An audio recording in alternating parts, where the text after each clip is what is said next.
timna no ubusu a wo matwa sika botin bi a eno na ho na ne yeje eye pasho wei ene afufo bi na wie masi adwade ba besom se awia prem tobre akan kase me dia seda Emma Rich Electricals oni kofata moto na ene awia yi kai se kase ne live Facebook oba ehwa Ahenkan 93.3 FM na wachre wadwen mawuli edimi ko Facebook live me din adikwaku enin kusi buadum afinsam no nkyeremu eni Ahenkan FM what wasum abla COVID-19 coronavirus unity ewa afimpinu eni dunkro 2019 mu ena abane hwese de ade ne kekakọ na coronavirus abaye huhu wiasa fana ninana ena abane si dabi ewa se mepe kwan bi su na mede pesika se de be beboa amayatumi atoto nwema ne saso nti NPP abaye omampani na nado edano ede COVID-19 levy ebaya na yagege eto ede bua se de be ya COVID-19 na ejinam esa abran no yebetumi atoto nwema kakrakra na eno no na ye 1% ena wo motie 1% omuchichemu baako na eno na COVID-19 levy 2019 abesi 2023 yenhye da hu akunta bia ena expert osanso aye consultant Emma Tax Abdullah Ali Nachia chese COVID-19 levy no se abana ye na dwenda se bi oba bi yefiri onmo ana obi kasa abana yimfiri onmo mo yimfiri onmo na mom osusu se enka COVID-19 levy no yansesa din no na kiama ne nya etowufro bi ebeje na aboama aban no anya foto esan se o man bi ampunto no ya na gina eto so na owura Ali Chia eto ne nsam so na o kye se na mom ohu ne se ohaw kakra oho ohaw ne se o se sanka aban no betumi abu akonta papa nko a dia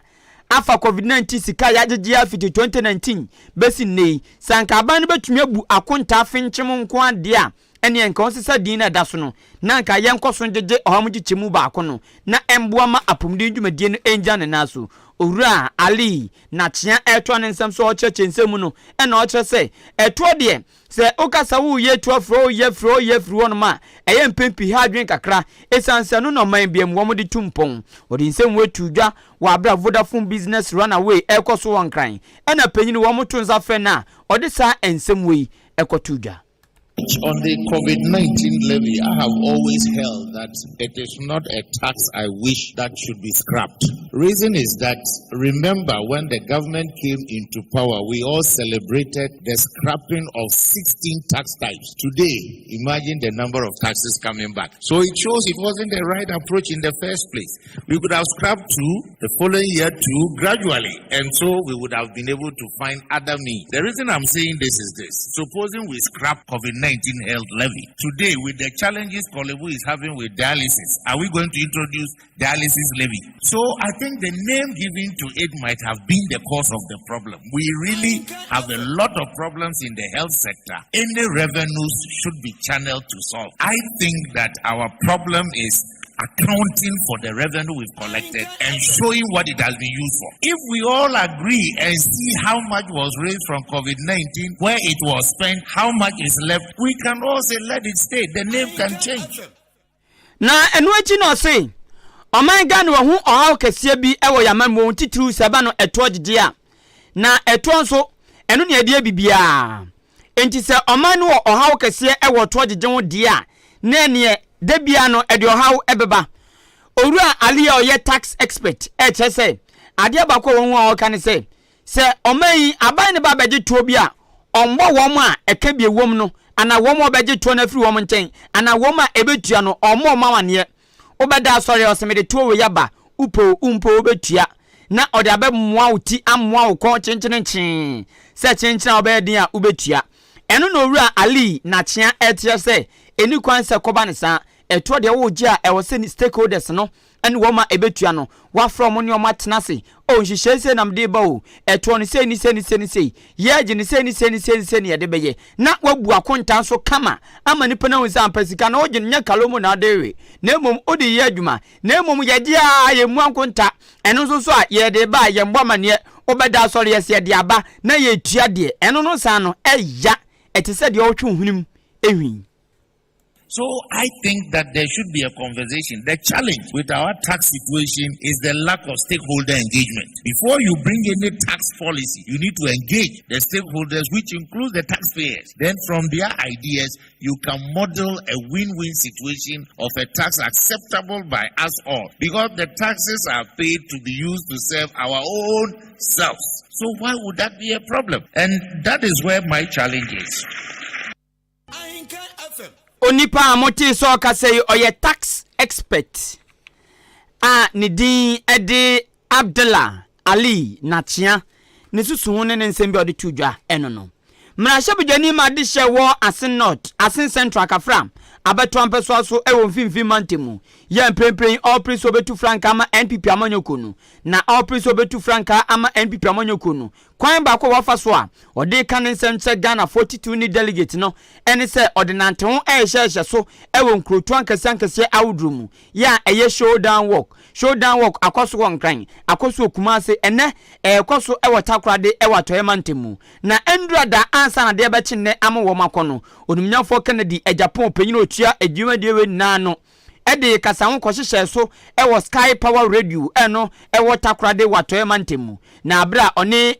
wodofo no edin sa so no onumnyafo Kennedy Japan de tudwa kyerɛ eye mpempi ohunuama bia Nyankopɔn de adom ye Ghana ha ti se kube nsase nneoma odro bia ka ho a yentumi nya adepapa bia mfrim na emma nkrofo nnwuma nye na yenso yenye sika mfrim na eya na mpempi ne ya papa esan so ko abrofo amanso a won betentam sa nneoma weni na afiri abibrem ya na omde akomu mamu akoye de jiska esan ton ma yen abibifo no osi da bi eniko asaba ne sa ade abroni be ye no ese bibini nso tumi ye na bibini nso ya ebeye onumnyafo Kennedy Japan oto ne nsem so eno se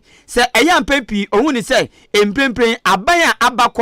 abakọ no eni mpenifo ni bi ena entumi nya kukuduro nka ne kure ena entumi nya kukuduro mfa hyehye mapa engwa kwama na ene kure esan se abra Dr. Kwame Nkrumah osagefo woma penso mpo na technology enyini ti bebre no onumnyafo Dr. Kwame Nkrumah etumi biebie nyuma teteno ana technology ma bebre amfidie no mu bebre o perform chese bibia ye den no o ye bibia den no eno kra no Dr. Kwame Nkrumah tumi biebie nyuma ewo atoye mantemu takrade ene Ghana fana babia na enye ne ya abefu ayefo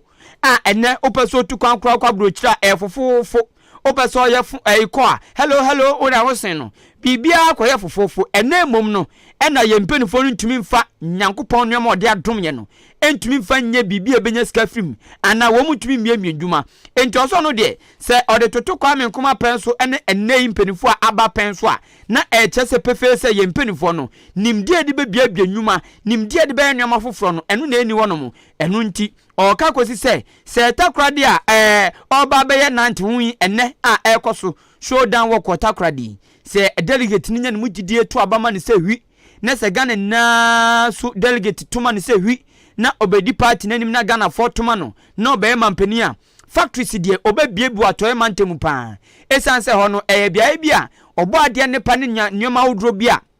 se ye kase ye bie factory a ye betumi anya sika film no osi bebri ewo ho inteno de obey pa timber industry furniture ye betumi aye export ako. We need to promote this. Western region. A new man Bensa tires and Sunny friend. Abuaso glass factory. Takwa muhu rubber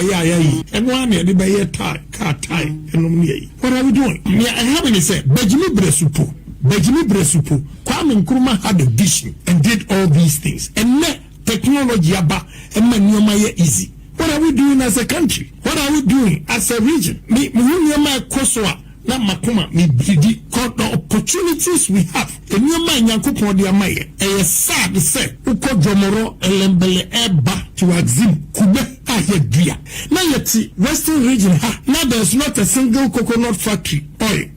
oil factory. Alatafo e the fleet of trucks. Every Nigeria eba nzima ebe to kube ediko. So leaders were have they asked themselves now not from kube no better no what would they into we are the mini about worry Yadia Ajomu so the same. Now yetia mama boy be contract 5 million contract be am the man. What the kubejani ya no aye tugum. And why yamwa mixing the factory no takradi airco is the mark on yasu. And ne cocoa board and no no di a planting home seeds. Yield is about 90%. Onumnyafo Canada Japan wie no ba delegate for no so ankasa say ebiem aba wo mo ba beto no nyame bo a bosumi edi anim ne da etoso nan no empenfo odro bi e wo mansini che constituency awdo mu no wo mo frase police station executives ene grofo odro bi e hyehye wo mase no wo mo frase wo mo na enye bibia no mo de wo mo se sika eno mo de wo mo na no wura Canada Japan say delegate ne ma wo mani na sika no baje mpo age nanso tuabapa esan say ozo zampen fo ya de nkrofo kasa montuma we montuma sumasi no ono no sika empo super delegate conference ye de ma no nyesika ketwa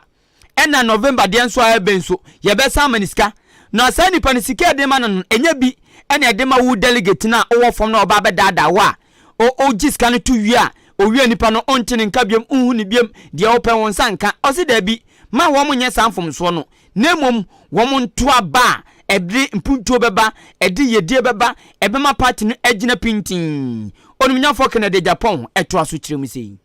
me come to play delegates among Western region mamu obi anada omu abeka kire no se muntu mani passes say we dey home positions of Ghana any Western region ha omu dey sabi number di enkuanti omu pam kwasi asabi no so kire ni yadachi ninti we dey ohia any agwaruwa enye oyanti any esesa akotubim these same people okotuma mu ye pe yes yobi asabu makale Japan credit I have given respect to the delegates coming down to them. Senyami anka candidate will be wa obaba delegate na supo abesiro mo say onu wonimdie wonu koto abama wo. When she was creative, I gave 26 pickups and now a didn't say wonu no region. Me moya mistake. Let's see the opposition. Some confoya no my you obi anfa sika ma wo. The delegates you na also mo party this year by voting for Canada Japan. What fight yamamwa I want to continue fighting for you. And this time we spread it. We make sure say Ejumano about to the constituency to electoral areas. To delegates Mesramo. Mamu will be on Fessica Medada. Sikano. Udia Ebesa when you chop it will finish. Odumnya for Canada Japan answer no kwene showdown work or takra de enra. Engumodi was Sky Power Radio suno or Sunday to kra Sunday peso ka biem say ebiem delegate no mo to aba no muntu mani po betumi abia nyuma awomanya bia ye afebo na sa nipa no ayo no onimnyamfo Kennedy Japan o se nye aba mokoto a mo ba be napko adwuma no magye 700 Ghana cedis wa abro obi mpo wawie SHS agiska ebro san tumi adwuma onyeska ebro san o se muntu aba no oba enyum obebiebie no anya wete samde bi nemum obebie permanent job eno no obema permanent job eno no otenwa obetena ho ya kusise bia wa beka semenye bim ana bia wawu na enye animanum ya anu ne wete de bi onimnya for Canada Japan kire se napco ayade a NPP aband ba ye na wo ma awie university ene miamia odro school pon odro no wo mokọ na omudo mo akoruem na omage 700 Ghana ose anu sei enya de papa eya nu wuo de pa se ne senti so bia wie a university ana school pon no ye adwuma de 700 Ghana wa abre so kreti adwuma ema nipa ne ye afebo ose sa nwema webi ena odeba adwuma obebie no nya napko adwuma obebie adwuma ama nkofo ye aye na afebo but oba obetimi ama adwuma aye adwuma no yɛ permanent ɛnyɛ napco ni adwuma na mbe create nyɛ napco one pa meka ɛnyɛ napco yini driver kura me man 5,000 cedis a month na obi a wɔn yɛ university o man 700 Ghana cedis o ma create job amano yɛ monze it's a shame na renti no kura da wa yɛ nka no kura edawa madam anything na Africa yɛ yi no no kura mo pese yɛ kanti obi anyi university na oye adwuma age 700 Ghana cedis sabi obi a wanko university etimi adwuma age 3,000 age 5,000 na wo so wa dey coconut oil factory will be here will make sure say ya chipboards any furniture we generate electricity ebema pressure free akosombo any yiso Asin Central amna shebe joni a also prese obetu franka ama NPP amanyoko onimnyamfo Kennedy e Japan e kasanwu ikoso Sky Power Radio ene oye showdown work watakrade enura ene odi sankomo wi edikohia ene showdown work ntimi kan de egusu a ekoso metwa awia premtobre akan kase no so na meka wo say wasugusu ya kase no wutie ewo Ahenkan FM what wasum Ghana Police Service ede asembia baba tudwa tre say road traffic sesi obumra no so a yebeju sika na se ade a wo ye no no eburu sika no so a ende ne ede kokot meba na mede mu nchiremu abebo Rich Electricals se opelite mu bibia to akone nchen ade de wo ya dan ana wa ya wie no de o de ba hye de wa ya no mu bulbs ne de keka switch socket nini na no Rich Electricals ade no say everything about electricals ne papa mu na ne boda form de Rich Electricals ho ene wo se woko ope chandelier light different types different colors POP light corner light ring light TikTok DAB wall light your solar any de solar switch all types wires all types plugs socket patches box conduct box circular box chargeable bulb nini na ebi ewo Rich Electricals extension box at is a light on your man mekan meja den bibia bi wo ho a okwa onsabeka bi Achimodan Estate oni Walgreens Pharmacy and Wadan Room over fresh 0591 651 688 0591 651 688 and 0241 666 508 0241 666 508 na one Rich Electricals edin sawoso kufata motus osi card ye eno ne engine konko ne butusu ne de eya fefede keke eya fefede engine no eno ne machine no enti se oka wonya engine problem okoye na asai ope baby ato papa esimpreko a kokofata motos yenim ne nya ne fitetete achimbo ntodi asede hye obema correct engine akrachi woni bedwe ho na owo enkran aboso kan ene na adwuma no wo enika sam ne se kofata motos engine ne spare part otonton e wo Ghana no ono kofa fish factory wo straight every abrochire into the bus straight ne storm wo eni so wo kwakoto ane bo no wo fom esan se amfa nipa bebre nsem ansa na eba Ghana obi to ade ne so ton na oton mo obi a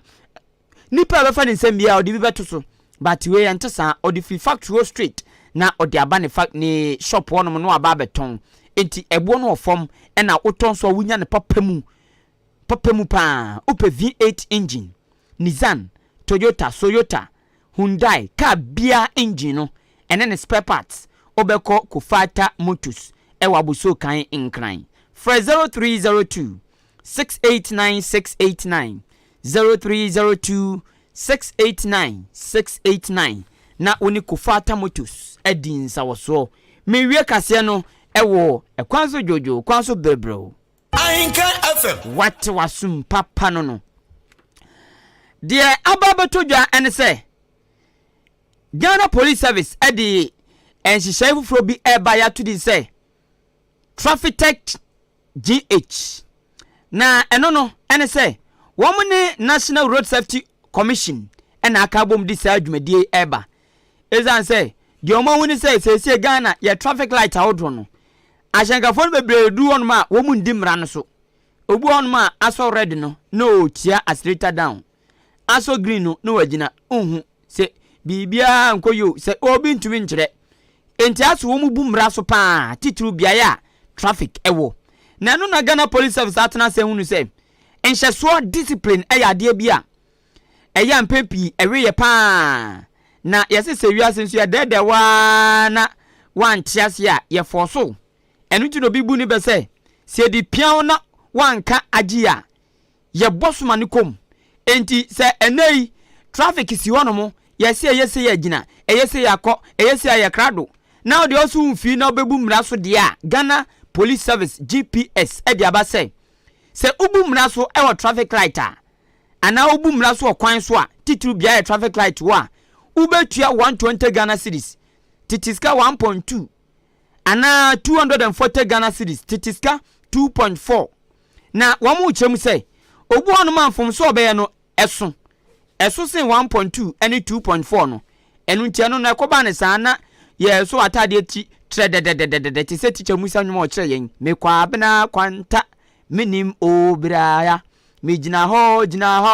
odi aba bometo mesedam for aden o se by for waso na atade ti by force ni ya etwa ko asɛmdi bia court na eno no mo kire say ade we wo mu di tudwa na no yawade ya ewo fragmentemu oti mantemu ne fragmentemu wa abra na dwumadie bi ekoso a won eye nkyerɛkyɛ na mko dan ade we adi Chief Superintendent Alexander Kwaku Oben ono na Etua National Police Motor Traffic and Department ano aye 20 tiafa no MTTD enti ono na disasem we atu dwase yade a won ahye kukuam aye ntotoye akeka bia bom atiti bia frim ena mo de saade we ababetu dwase se wofom ewo kwan so titu bia ya traffic ahodro ewo a ye aju sika ye boka 120 Ghana cedis titiska 1.2 ana 240 cedis titiska 2.4 se mfomso abaye no eso sin sesika dia eno no yenka agi yenka hwenkyerɛw ne yeso opanchi ede wo court na one court akwakodi die ntia ubu emra no so eha ena mede awia premtobre akan kase amensa so no mede nini na ABC na menko Facebook live na menko fo manfo adwenkyere ba kumenu a aba ento aso emfama na akwa mo aboaten as usual di fabric kuma central o chese o tie kase no true Facebook ewuja ke de lalisi o tie kase ne pa na happy birthday in advance enkomo no ankasa no oye listener pa nyame nhirawo ewuja ke de lalibrekum Nyankopon ensha papa same buachi edifi asama kese odifri batabi manso aprokumase achima kroso santine asama kese osi good afternoon kwaku mo eni adwuma na o chese kase no otie papa osi NPP aban nyame anim ne kreni wa abon ho modern papa na zo mu dodo musia baako a eye onumnyafo kwasi kwani bosompem next MP atimsodru ose atimsodomu next MP no uchia na papa yedase ene wadwenkyere Pedro wa edifri Madina ose ohweme life na emu da ho bibia so didem kama ewo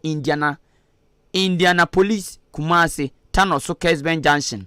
ose main location e hono ma na ogbo a otie kase no medase kaswa keke onso o message ade aba befam no ose Kennedy Japan obeka bi obeyi obepia bi nanso boa Dr. Baumia ene next president ochia onumnyamfo Mavis Hawa Kumsin MP kaswa ochia no papa nense ne de ode ba betwam eno no medisi anum sei na dwumadia aka atoaso